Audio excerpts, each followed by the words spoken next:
She pushed me away again tonight, not sharply, not angrily, just a subtle shift, a little tilt of her body, a half roll toward the edge of the bed. My hand lingered for a moment, then dropped onto the sheets like it had nowhere to belong.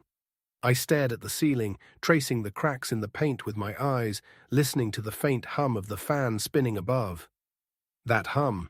It used to lull me to sleep, a background for comfort, but tonight it sounded like a ticking clock counting down how many nights I could go on feeling invisible in my own bed. I thought about saying something, anything, but the words caught in my throat. I knew the pattern by now. She would mumble something about being tired, about needing space, about the day she had just survived. And I would nod silently because arguing had become a ritual that always ended the same way, with her turning her back to me and me, staring at the ceiling, feeling smaller than I ever had. I reached over once more, gently, almost as if testing a theory, and she flinched, the smallest movement, yet enough to make my chest tighten. I pulled my hand back slowly, letting it hover above the sheets for a moment longer before retreating completely. My fingers trembled slightly, but I told myself it wasn't anger, it wasn't resentment. It was awareness. Awareness that something fundamental had shifted between us. The night pressed in around me. The room felt too small. Her quiet breathing sounded like a barrier I couldn't cross, like a language I no longer understood. I thought about the early days, how our nights had been different, warm, shared, connected. How a simple touch or a nudge could start a conversation that ended only when the first hints of dawn bled through the curtains. Now, every attempt I made felt like a mistake, a trespass. I shifted on the bed, careful not to wake her, careful not to upset the fragile balance she had erected between us. Every night had become a negotiation, a silent test I had no chance of passing.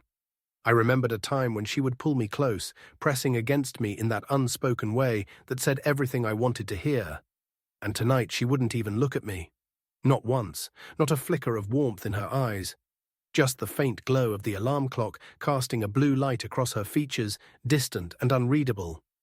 I wanted to leave, to step out into the hallway and pretend I had somewhere else to be. But I stayed, gripping the edge of the mattress, feeling the cool sheets beneath my fingers. The absence of her invitation was deafening. I realized that the problem wasn't the night, the day, the small irritations of life. The problem was us. It was the way we had stopped reaching for each other. The way she had learned to say no without words, and I had learned to accept it without protest. Time passed, slow and relentless. The fan continued its steady hum, a metronome marking the nights of distance we had built without noticing. And as I lay there, awake, I felt it. A quiet, unbearable shift. Something fundamental had changed, something I could sense but couldn't articulate. A door had closed, a subtle click I had ignored for weeks, maybe months. And for the first time, I understood the truth that had been forming between us in silence. She wasn't rejecting me out of tiredness, or stress, or bad timing. She was rejecting me because she had stopped wanting what we once shared. And I had no idea how to respond. Morning came the same way it had for the past few weeks, too early, too quiet, too empty. I watched her move around the kitchen, robe loosely tied, phone in hand, scrolling through messages as if the world outside our house was more important than the space between us. The dog whined softly for the yard, oblivious to the tension thickening the air, and I poured my coffee without a word. I had learned that words often made things worse, that silence could speak louder, but not always in a language she understood. She asked me to handle her car, to pick up her dry cleaning, to remember her sister's birthday dinner. I nodded slowly, then said no, flat and quiet. The sound of it startled both of us. Her eyes widened slightly, a flicker of disbelief crossing her face. No to what? She asked, voice cautious. All of it, I said simply, setting my coffee down on the counter. The words hung in the air like a line drawn in dust, invisible yet impossible to cross. Her mouth opened, then closed. A beat of silence stretched between us. You're kidding, she said finally. I shook my head. Not kidding. The morning continued, mechanical and sharp. I didn't move closer when she asked for help with the dog. I didn't comment when she muttered under her breath about the errands. I watched her retreat to her phone, retreat to her world, retreat from me. And in that moment, I felt it fully. The house had become foreign, our routines strangers to each other, our bed a boundary we didn't cross. I thought about all the mornings that had come before this, warm, shared, full of small touches that said we were partners in the quiet, mundane choreography of life. Now, every touch she denied me at night had created a ripple through the next day. I realized that intimacy wasn't just a matter of desire, it was the foundation of everything, the glue that held our routines, our conversations, our shared world together. And that glue had started to crack the moment she stopped letting me in. Even doing nothing had weight now. Every sip of coffee, every careful step past her, every moment I chose to disengage was a statement, a subtle but undeniable counterpoint to her nightly refusals. I felt like a man walking in a house he once owned, now moving through it as a guest, careful not to disturb, careful not to claim space that no longer seemed his. Every glance she gave me carried the history of the nights she had turned away. Every word she spoke a reminder that her body and mind were no longer aligned with mine. I realized that the problem wasn't simply her rejection at night. It was what that rejection had done to me, to us. Each no had taught me a pattern, a lesson in withdrawal, a way to protect myself from disappointment. But in doing so, I had begun to mirror her distance, turning the mornings into a reflection of the nights, a quiet retaliation disguised as routine. And the result was chilling. A home that felt less like a shared life and more like two parallel worlds under the same roof, brushing against each other without ever truly touching. By the time she left for work, robe slipping slightly from her shoulder, phone clutched like a lifeline, I was aware of how far apart we had drifted. It wasn't just about sleep, or comfort, or frustration. It was about recognition, about seeing each other as partners, as equals in this life we had promised to share. And I realized that until something broke the cycle, until one of us acted differently, we were trapped. Trapped in the unspoken contract of denial and withdrawal. Each morning a mirror of the previous night, each night a rehearsal for the next day's silence. As I finished my coffee, I didn't speak. I didn't move. I just watched her go, listening to the sound of the door clicking shut behind her. And I understood. We were still in the same house, but we had stopped being in the same life. That night, I lay there longer than usual, staring at the ceiling, tracing the familiar lines of plaster that now seemed more like cracks in us than cracks in the wall. She shifted beside me once, then again, always away from me, her back a quiet barricade. I felt the heat of rejection lingering in the air, wrapping itself around me, filling the space I had once called comfort. I tried to reason with myself, to tell myself it was just fatigue, just stress, just one of those nights. But I knew the truth. This wasn't temporary. This was the beginning of a pattern, a turning point, and I couldn't pretend anymore. Her hand brushed mine briefly, almost by accident, almost like it didn't matter. And I froze. The familiar pang hit me, the one that had been growing, quiet but relentless. I remembered the times she had held me close, whispered my name in the dark, let our bodies speak for what words couldn't. And now, nothing. Only the cold distance of her shoulder, the subtle shift that said, "I don't want you here." It was more painful than any argument, sharper than any insult. I reached out once more, slower this time, careful not to startle her. My fingers hovered above hers, testing, hoping. She flinched again, not a flinch of anger, not a flinch of play, but a flinch of withdrawal, an invisible barrier that I couldn't cross. That's when I realized it wasn't about the timing, or the stress, or even the love we still carried in fragments. It was about respect, or the lack of it. She had learned to deny me in a way that made me feel unseen, and for the first time, I felt the full weight of it. I didn't pull back out of fear or anger. I pulled back out of understanding, out of awareness, out of necessity. I had spent too many nights trying to force closeness, to coax it out of her, to negotiate it silently with every shift, every muttered excuse. And now I understood that the only way to reclaim myself was to stop offering what was no longer appreciated, to stop giving warmth to someone who had made it optional. The room was quiet, except for the faint click of the ceiling fan and her breathing. I shifted slightly, leaving space between us, more than usual, a gap I had never noticed before. It felt like the first honest moment we had shared in weeks, like the space itself was speaking. I will no longer allow myself to be invisible. I will no longer participate in a ritual of denial. I will respond to her distance with my own, not as punishment, but as protection. I felt a strange mix of guilt and relief. Guilt because I had loved her, because part of me still hoped she would notice, that she would pull me close as she used to. Relief because for the first time in months, I was acting with intention, not reaction. For the first time, I had chosen myself. And that choice carried a weight I had not anticipated. The realization that our home, our marriage, our shared life had been built on assumptions of closeness that no longer existed. I lay there, staring at the ceiling fan as it clicked steadily above, the rhythm now a challenge rather than a lullaby. The fan marked time, just as it always had, but this time I counted differently. Nights of rejection, mornings of quiet withdrawal, and the gap widening between us. I felt the shift in my chest, the awareness that something fundamental had changed. And I knew, with a clarity that scared me, that from this night onward, I could no longer continue as I had. Something had to change, or end. I closed my eyes, not in sleep, but in preparation. Preparation to meet tomorrow with a new rule in my heart. If she chose distance, I would mirror it.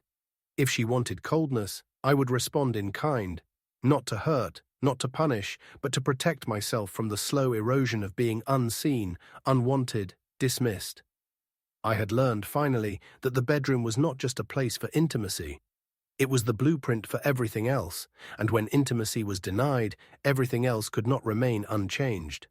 That night, I didn't sleep well, but I slept with awareness. I didn't reach for her hand, and I didn't speak. I just waited. And somewhere in the quiet, I felt the first stirrings of a plan, the outline of a new way to survive this, to survive us, without losing myself entirely. Morning came faster than I expected. The sun had barely touched the edges of the blinds when I heard the soft shuffle of her feet in the kitchen. Coffee brewing, dog whining, her phone buzzing in her hand like a tether to the world she preferred over me. I took my mug and moved slowly, deliberately, savoring the quiet tension that had built overnight. She rattled off her list as usual: dry cleaning, car service, her sister's dinner. Every word was clipped, precise, mechanical. I set my coffee down, looked at her, and said nothing for a beat. Then I said it. No. Flat, simple, unambiguous. She froze, blinking, mouth opening and closing like she couldn't find the words. No. To what? She finally asked, voice edged with disbelief. I didn't raise my tone. I didn't soften it. To all of it, I said.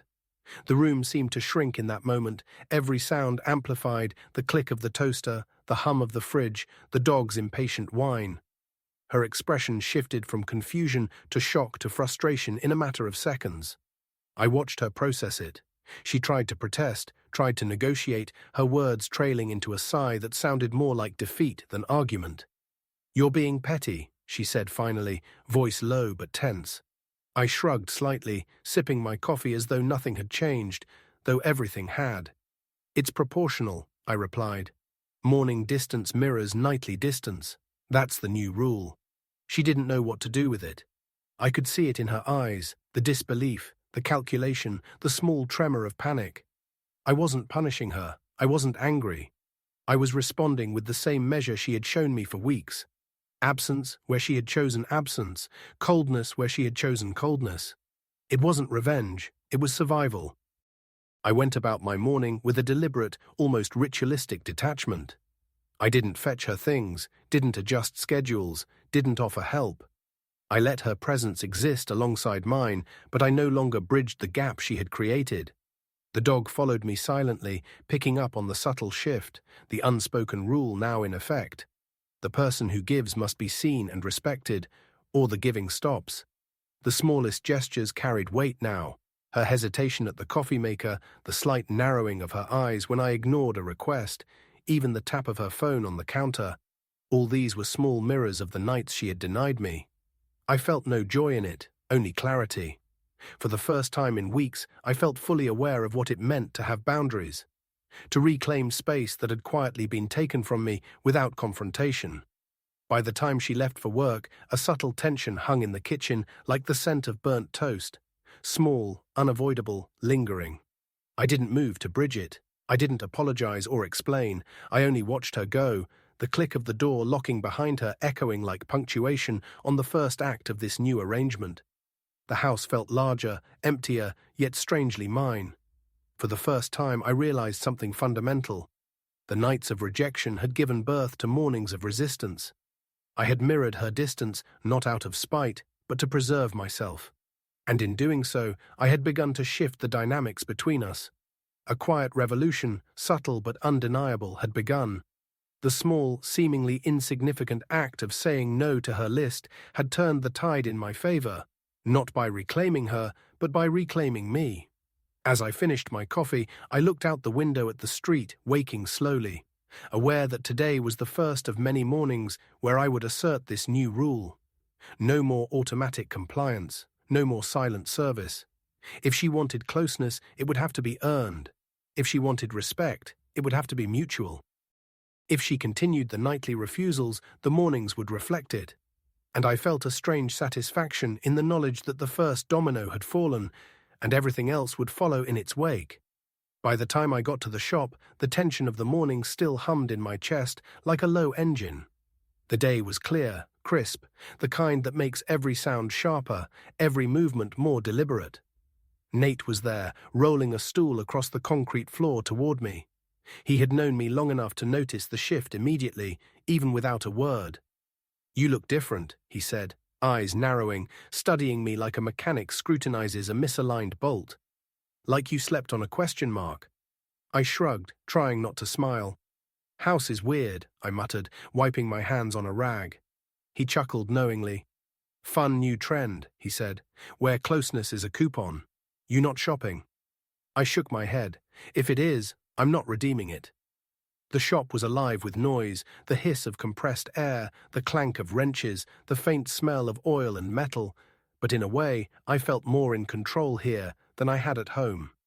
At home, I had been a man navigating a maze of avoidance, stepping carefully to avoid rejection. Here, I was in my element. And yet her absence, her distance, even hours away, followed me like a shadow. My phone buzzed. I didn't look immediately. When I finally glanced, it was her, reminders, requests, a calendar invite for her sister's dinner. 3 texts in a row. I put the phone face down. Not responding was part of the plan, part of the mirror. Nate leaned against the bench, soda in hand, watching me. "How's the pushback?" he asked. "Loud," I replied simply. My voice was steady, not proud, not angry, just factual. She had pushed, I had mirrored. The first test had passed, and now the next domino awaited. I felt the power of clarity, the almost dangerous pleasure of being honest, in a way I hadn't allowed myself in months. Every small movement that day carried significance. When someone asked for a hand, I assessed, chose when to help and when to stay in my lane. The pattern I had formed at home followed me, not out of malice, but out of principle. Boundaries were boundaries, and the act of asserting them in one space strengthened them everywhere. I noticed the quiet shifts in Nate, in the shop rhythm, even in the way the air seemed to stretch differently around me. By lunchtime, I was outside, tailgate down, sandwich in hand. The sun hit the asphalt hard, but I felt a strange warmth. Nate came over again. "You've got the look," he said, nodding toward me.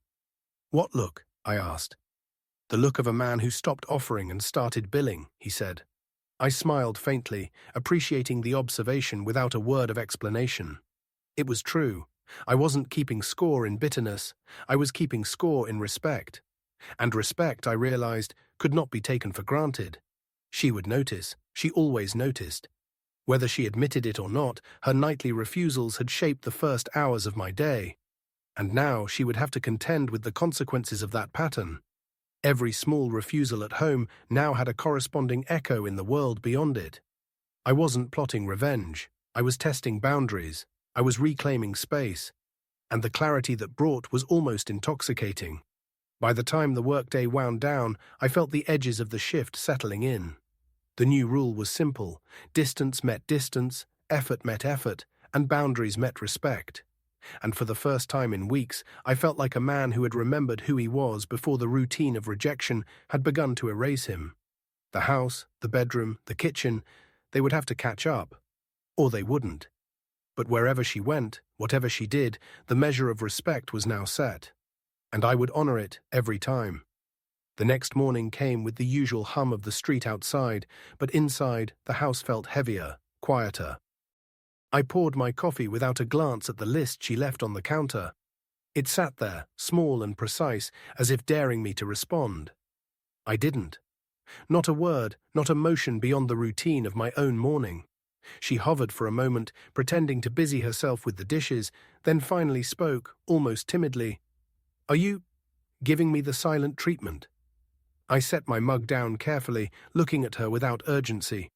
"No," I said, "I'm giving you the same bandwidth you give me." My words weren't meant to sting, but they carried the weight of truth. I could feel the slight shift in the air, the hesitation in her posture, as though my statement had reoriented the gravity in the room. She tried to challenge it. "You're punishing me," she said, voice low. I met her gaze evenly. "I'm adjusting," I replied. "Adjusting to what? To your choices, to your distance, to the fact that closeness is no longer automatic. You get effort when you give effort, respect when you show respect." Her lips pressed together, a silent acknowledgement that she had been caught in her own pattern.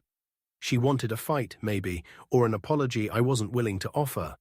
I simply went about my morning coffee in hand, dog-fed, the routine of life moving around the new invisible lines I had drawn.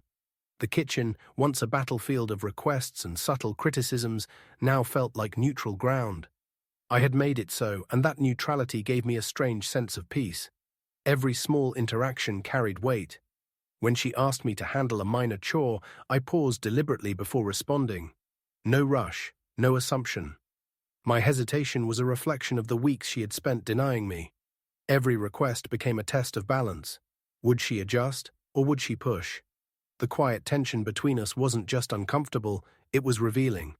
It showed who we were when the rules of convenience and habit were stripped away. By mid-morning, she left for work, the click of the door echoing differently now, like punctuation on a sentence that had begun long before either of us realized. The silence she left behind wasn't empty. It was alive with possibility. For the first time, I could breathe without negotiating, without measuring, without pretending that her indifference didn't sting. I had carved a space for myself, and it was mine alone. I made my way to the shop, the quiet stretching behind me like a shadow I had learned to navigate. Nate noticed immediately. "She's gone?" he asked, raising an eyebrow. "Yes," I said simply, "and the morning is mine." He nodded, understanding more in that one sentence than weeks of half-hearted explanations could convey. The hours passed differently now. I moved with intention, responding only to what mattered, leaving the rest to stand on its own. Every bolt tightened, every engine checked, every simple interaction with Nate or a customer felt sharper, clearer. The reflection of her absence reinforced my sense of self. I wasn't angry, I wasn't vindictive. I was attentive, deliberate, and fully present in the life that was mine to live. By the time I returned home, the house still carried the silence, heavy and honest. I didn't rush to fill it with words or gestures. I poured another cup of coffee, leaned against the counter, and let the quiet speak for itself. The rules were clear now. Nights of refusal would meet mornings of detachment. Effort would meet effort. Respect would meet respect. And for the first time in weeks, I felt that I had reclaimed not just a space in the house, but a space in my own life. Saturday arrived with a chill in the air and a strange sense of anticipation that settled in my chest like a weight I didn't know I'd been carrying. The plan was simple. Groceries. A mundane task, but today, under the new rules, it was a test. She trailed behind me, phone in hand, scrolling like a student avoiding the teacher's gaze. The aisles stretched ahead like the field of battle, narrow, fluorescent lit, and quiet except for the occasional cough or squeak of a cart. "Grab the almond milk," she said without looking up. The tone was clipped, almost mechanical. A command, not a request. I paused, letting the moment stretch. Then I replied evenly, "Say please." Her head snapped up, eyes wide with disbelief. "Please grab the almond milk," she repeated, sharper this time, as if testing my resolve. I reached down, took 2 cartons, and placed them in the cart with a calm precision that felt almost foreign. Small victories felt strange but satisfying. The checkout line was the next hurdle. She instinctively tapped her card on the reader before I could intervene, then paused mid-motion. "Your card," she said, trying to reclaim control. I shook my head. "No, I'll pay for mine." "Separate," I said, voice calm, matter of fact. The cashier nodded with quiet understanding, like she had seen this kind of tension before. The groceries slid into the respective sides of the cart, hers to one side, mine to the other. The air between us was charged, silent, heavy with the unspoken acknowledgement that the rules had changed. We were no longer partners in silent convenience. We were partners in accountability, and the subtle friction of that shift was almost tangible. Outside, the neighborhood moved around us in its usual lazy rhythm. Mrs. Lopez waved from across the lot, her grandchild on her hip. "You two coming to the barbecue?" she called. My wife's voice cut in, uncharacteristically careful. "We'll see." I echoed her words, flat and deliberate. "Right. We'll see." Her eyes flicked toward mine, a question unasked, a tension unresolved. Back at home, she followed me into the garage, arms crossed. "What are you doing?" she demanded, voice sharp, a mixture of frustration and curiosity. "Making decisions," I replied simply, placing the socket set back in its drawer. "No more autopilot. If there's closeness, it's mutual. If not, we exist as adults sharing a space." Her eyes searched mine, trying to find a crack, a weakness. But there was none. I wasn't reacting emotionally. I was executing a principle. She huffed, stepping back. "I'm going to the gym," she said, trying to reclaim independence, authority, some semblance of normalcy. I nodded, acknowledging the statement without contest. By evening, I sat alone for a moment, listening to the faint hum of the garage compressor. Nate joined me on the tailgate. "You've got the look," he said again, a smile tugging at the corner of his lips. I didn't need to explain. The day had proven the point. Boundaries were being respected, even if reluctantly, even if under protest. The grocery store, mundane as it seemed, had become the proving ground. Each request she made, each assumption of my compliance, was now met with measured consideration. Every action, small or large, was a reflection of the larger principle. Effort demanded effort. Respect demanded respect. And in this quiet rebellion, I felt a clarity I hadn't realized I'd been missing. By the time the sun dipped behind the rooftops, the first true test had been passed. I knew she would notice. She always noticed. And whether she chose to confront it or adapt, the morning after effect of our nights of rejection had transformed into something tangible. A new rhythm had begun, one where I measured my own value, my own boundaries, and refused to let them be silently dismissed. That Friday night, the dinner invitation loomed like a small battlefield.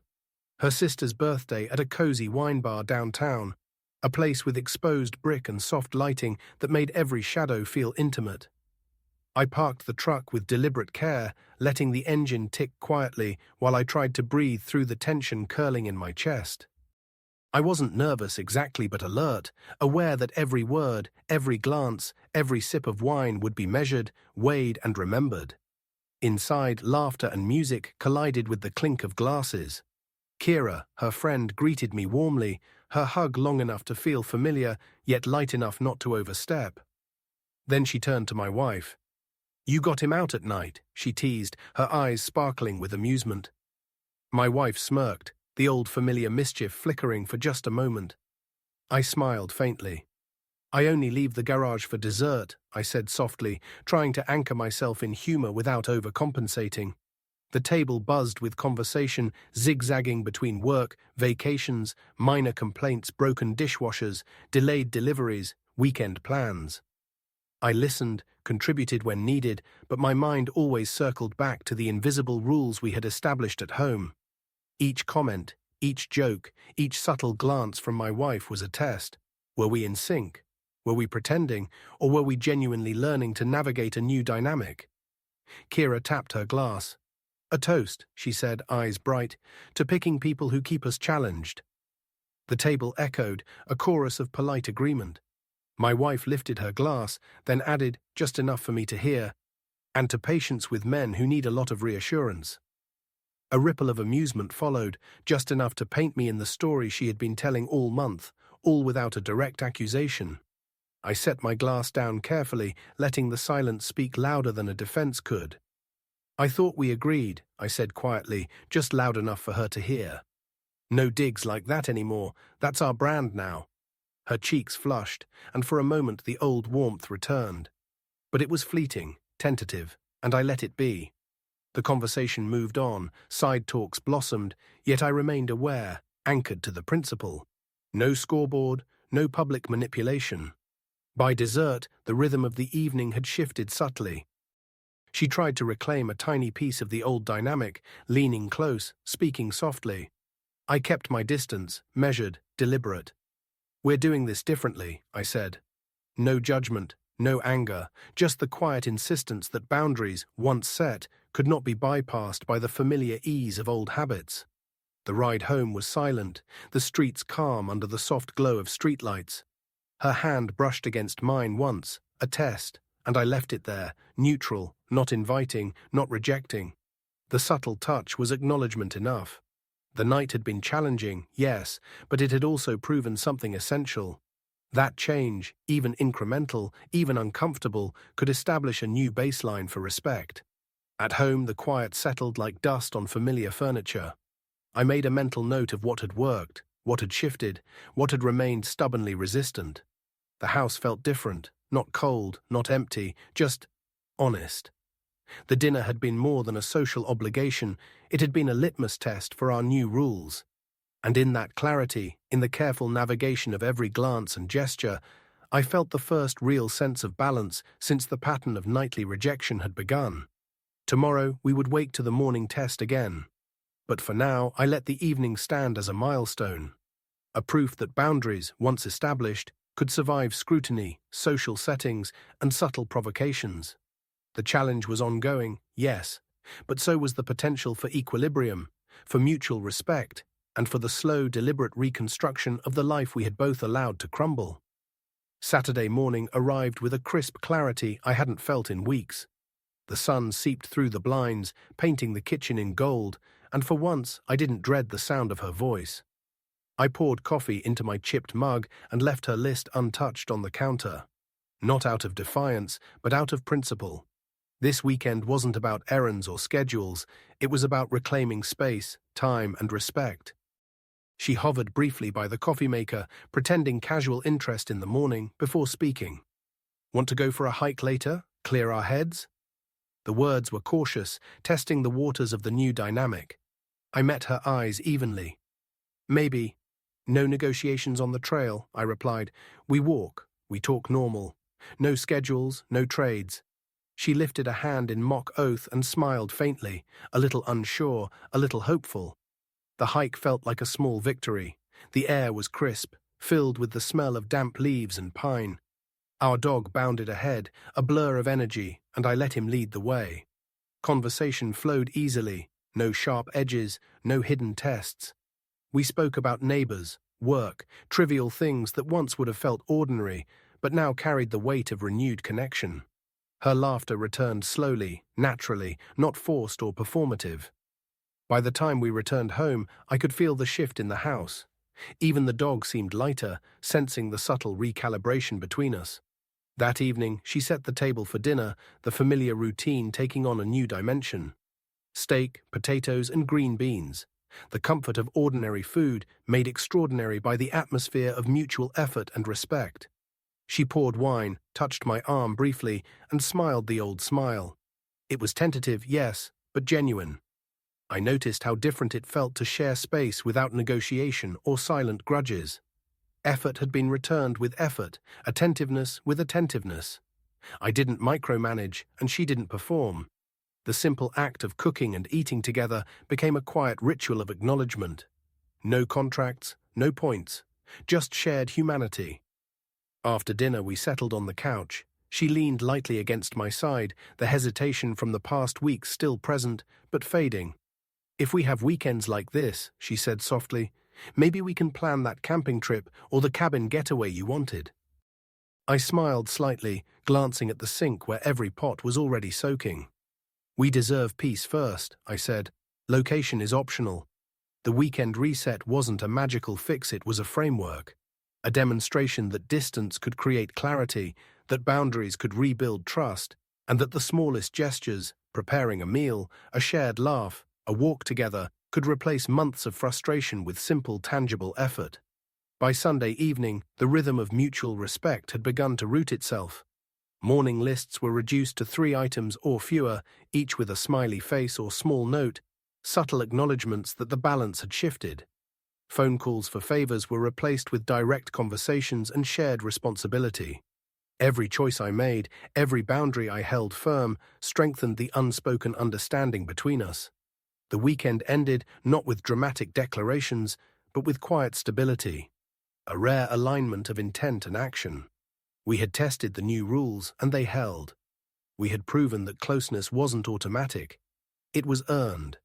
And in that earned closeness, there was a fragile, beautiful piece.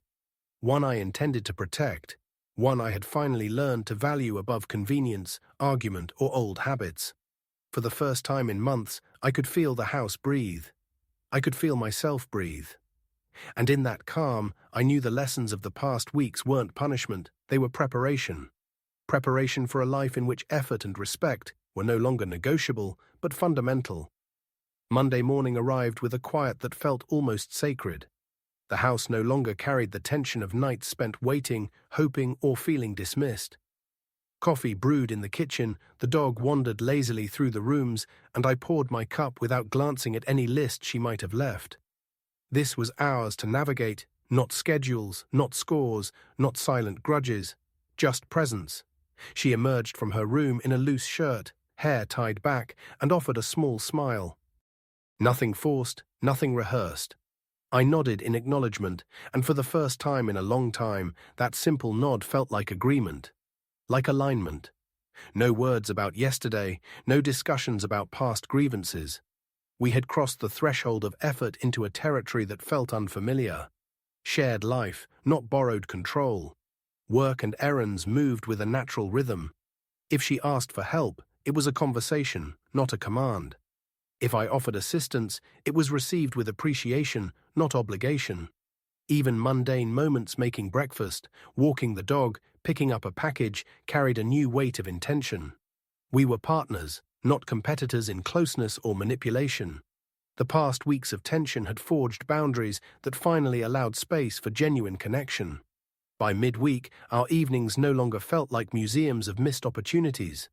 The bed was no longer a place of rejection. Our nights carried warmth because it was earned, not demanded. The subtle dance of effort and respect had replaced the old rhythm of expectation and denial. I realized, sitting beside her on the couch one night, that I hadn't felt this ease in months. A shared laugh, a brief touch, a conversation about nothing. These were the gestures that defined us now. We still had rules, quiet ones, unspoken but understood. Respect before closeness, effort before reward. I noticed the difference immediately. She began to reach out voluntarily, with consideration, not as a test. I responded not because I was expected to, but because I wanted to. The house, once a stage for silent conflicts, now felt like a home. Each object, each room, seemed to breathe with a calm that had been absent for far too long. Even social events carried a new ease. When invited to gatherings, we moved together, present but independent. No public digs, no subtle manipulations, no scorekeeping. We had learned that closeness wasn't a currency to be spent, but a state to be cultivated. And in this cultivation, life finally felt lighter. I noticed how small victories, pouring wine, sharing a meal, laughing at a memory, had become milestones of a new normal. Months later, the transformation was visible in the routines, in the smiles, in the quiet satisfaction of knowing that boundaries had been honored. The bed, the kitchen, the garage. Each space was now a reflection of mutual respect and shared life. Effort was no longer transactional. Closeness was no longer a prize. We were simply present, simply engaged, simply human. Looking back, I realized it had never been about rebellion, punishment, or winning. It had been about clarity, about refusing to accept a life in which basic care and attention were conditional. I had drawn my line, and she had the choice to meet it. In doing so, we had both changed. The new normal wasn't dramatic. It didn't require speeches or declarations. It was the quiet, deliberate result of choices made consistently, boundaries held firmly, and respect earned, not assumed. And as I sipped my coffee that morning, listening to the soft hum of the house, I knew the lesson was complete. Closeness and respect are cultivated, not commanded. And in that cultivation, life becomes steady, real, and unexpectedly peaceful.